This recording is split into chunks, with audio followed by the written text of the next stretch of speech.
Thanks for jumping on this morning. And this is our 2020 Farmers Market Workshop. I do want to do a quick, hey, we're Healthy Harvest. Who are we and what are we working on with farmers markets before we dig into some of the other topics. So most of you probably, hopefully know us by now, but Healthy Harvest, we are a small nonprofit here in North Central Iowa, and we work to connect and educate in support of the local food system. So that looks different depending on what part of the food system we're working on or what community we're working in at the time. But we definitely see farmers markets as an integral part of the food system because, you know, when people think of local food, probably most often farmers markets are one of the first things they think of. As a consumer, you know, where to access local food, but also as a producer, it's a great business incubator space, as a lot of you know, right? Stepping into a market space, getting to have that direct consumer experience. So farmers markets are definitely an important part of our programming, and we believe in supporting them by doing things like this, being able to make sure our vendors and our market leaders have the education and support they need to be successful, because if any of our markets are successful, it helps build the presence of local food and farmers markets across our area. So thank you for everything you all do. So as far as 2020, some projects that we are working on, three that I wanted to highlight, at least for now, would be that we do have some joint marketing efforts going on. Specifically, mostly in Mason City and Clear Lake have been working together to do joint farmers market marketing. But that definitely impacts our understanding and our materials that can impact other markets. So that has been a key part of our efforts with what we call the Farmers Market Project Team. So that is a group that gets together about every month. Farmers market leaders coming together. I joke that it's a support group. It's in-person and Zoom capabilities to join that meeting. And that's just sharing about what's going on, thinking about what our needs are and how do we attack some of these things collaboratively. So if that sounds of interest to you, let me know and we can definitely get you involved in that group. But that was kind of at that core base level. Something that came out of that group over the past couple of years has been our interest in jumping on the Double Up Food Bucks program that exists here in the state of Iowa. We are working to pilot that here in Mason City and Clear Lake to start this coming year with the hopes of expanding that in the near future as well. So Erin will talk a little bit later about what Double Up Food Bucks is and what they've seen in the state and how they've been utilizing that program, but it definitely is at the core, it's a program that works with folks who can use EBT at farmers markets, and then they actually get up to $10 of match money each market day to then use on fresh fruits and vegetables. So we want to be able to access those funds to be able to, you know, expand the customer base at our markets, make sure everyone feels welcome at our farmers markets and that they can use their funds, whatever they may be, to at our markets. And also that's additional income source for our vendors as well. So we're excited to be piloting that, hopefully starting in May. And again, we'll share more about what that looks like a bit later. But last but not least is we are working in partnership with Andrea from North Iowa Fresh, as well as Jody Hegrig over at HHNI, to pilot what we're calling Curbside Market, which is an online farmers market sales program. The concept is that we will have folks have an online profile through the local food marketplace system to sell products. So vendors will have their own login, be able to list their product on a weekly basis, and customers will be able to log in, make their purchases online, and then at farmers market we'll have a student who then collects, aggregates that product, bags it up, and then can deliver it to the customer curbside at farmers market. we are working through all the kinks of what that looks like, and we have a couple of dates as far as upcoming vendor trainings for that. And those, I should have those right available, but that will be on April 18th. We will have one. It's 10 to noon on April 18th, which is a Saturday, which we'll be doing on Zoom. And we also have a second one scheduled for Monday, April 27th from 1 to 3. And again, those are vendor trainings for anybody who's interested in being a part of that pilot this year, as well as anybody who's even interested. It might be just a great piece to jump on, hear what we involved as a vendor, and then you can make your decision after that point. So again, we don't quite have all the answers as we're working to figure out that system, but by those training dates, we hope to certainly have more answers. And as you can imagine, during this time when folks are looking to not go into stores as much and be, you know, careful of social distancing, we definitely hope that curbside market can be a good solution for ensuring that our vendors can continue to have sales, our customers continue to buy local, and be a solution in that piece of the puzzle. So those are 3 very different projects that we have going on, at least right now. And as we know, food system work changes regularly and the needs change. So we're always trying to be responsive to what you all are seeing and what you all are needing as far as support and programming that you see necessary in the North Iowa area. So we're always all ears, not that we can always magically make everything happen, but thanks to the partnership and participation from you all, we definitely are able to do quite a bit throughout the different pieces of the food system. So any questions on any of those projects right now? And I can do my best to answer them as I have ability. I have a question, if you don't mind, Marie. Yeah, Dan, sure, go ahead. This probably will go to Andrea, and concerning the Clear Lake Farmers Market.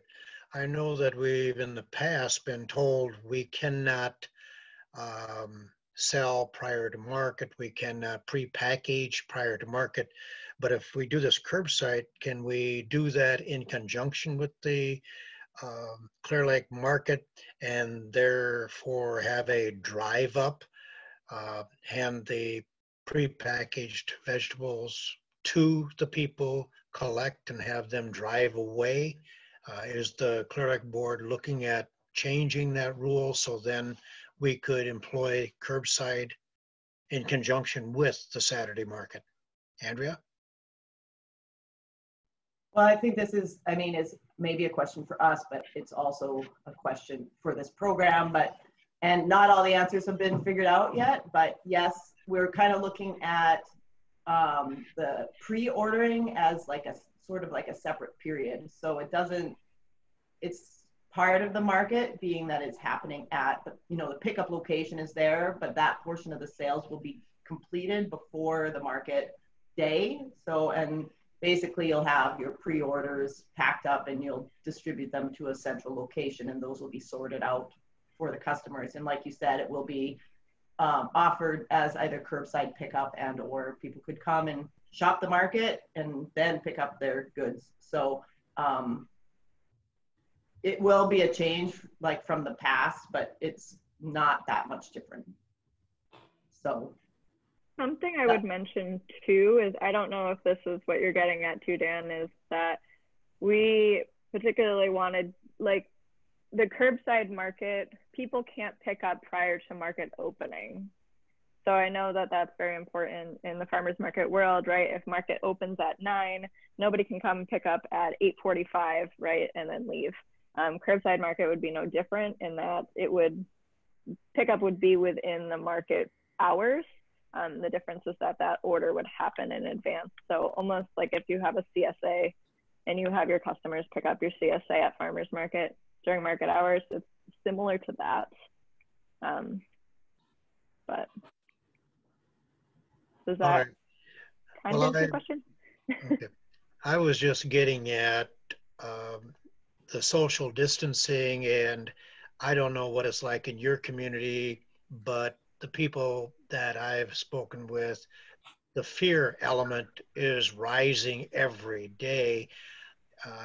If it doesn't abate, we may see few, if any, people even wanting to be at market to shop because of people being too close to each other. So to me, this curbside sounds like a great idea, but I think it needs to be thought through so that we serve the public well and don't let rules and regulations when you can and cannot do stuff uh, get in the way of protecting people and helping them to have social distance and not have groups of over 10 at any place. I hope the people who make these decisions think about that thoroughly.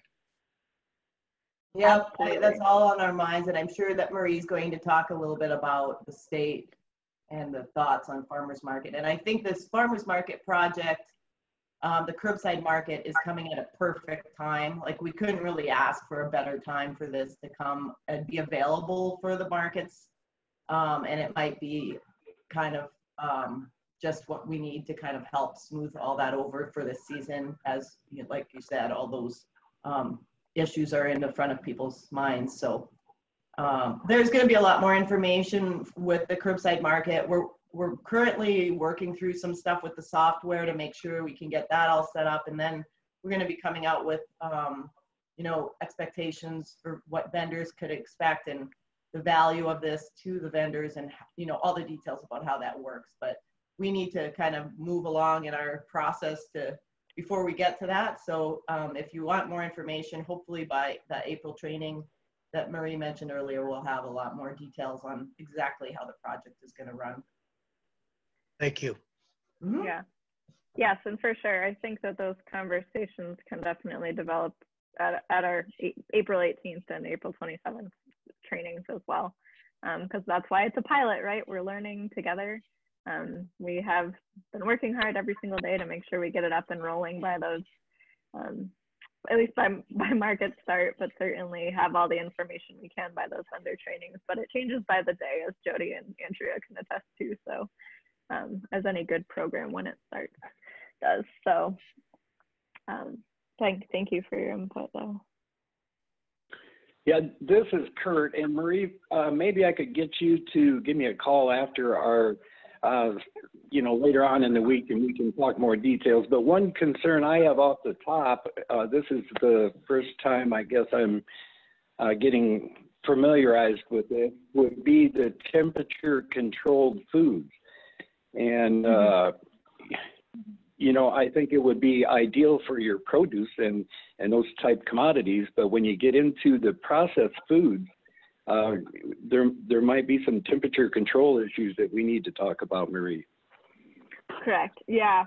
And to answer that briefly, just so everyone's on the same page. So curbside market would be essentially farmers market to go, right? So any product that producers are selling at market, then being bagged up and brought to curbside. So if there's specific products that need temperature controlled for safety, we'll definitely walk through that. We do have a plan for coolers and things like that, but yeah, those are details that we're still working on, but especially for like fruit and veg and baked goods and things like that,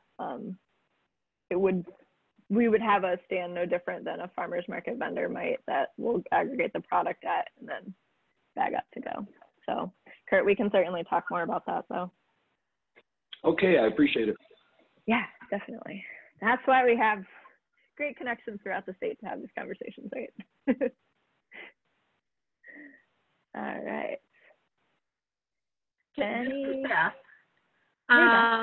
Okay, so with this, are you thinking that part of the software is people will be prepaying online, or are they going to pay at curbside And bless your hearts and good luck with all that.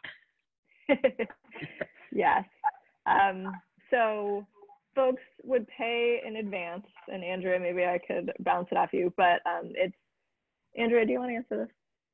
Sure. Well, we're using the same software that North Iowa Fresh uses. So the intention is to have people pay ahead using quick credit or a debit card.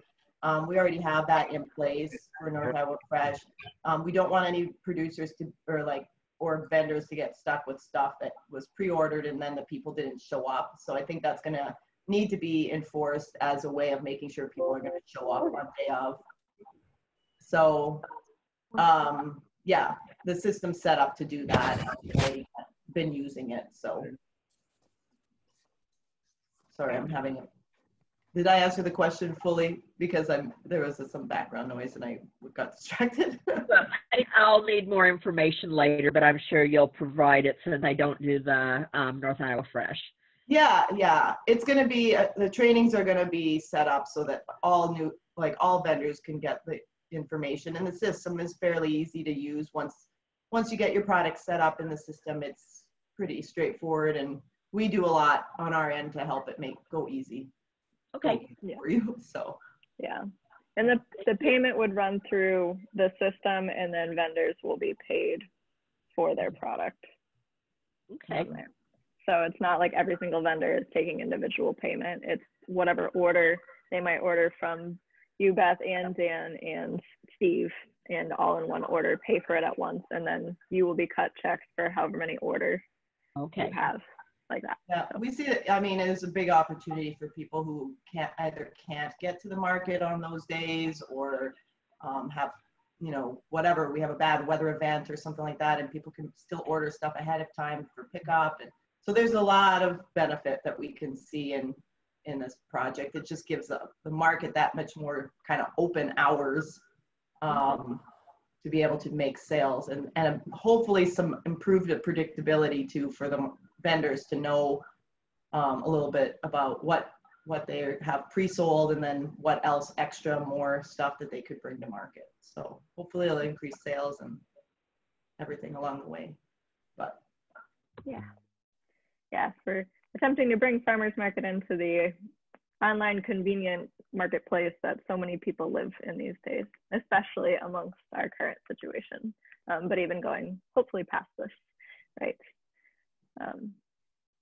So any other questions on that? I encourage you to join us again at that April 18th or April 27th trainings. We'll send those out and be posting about them soon for registration, but again, those will be Zoom calls, and we hope you join us there.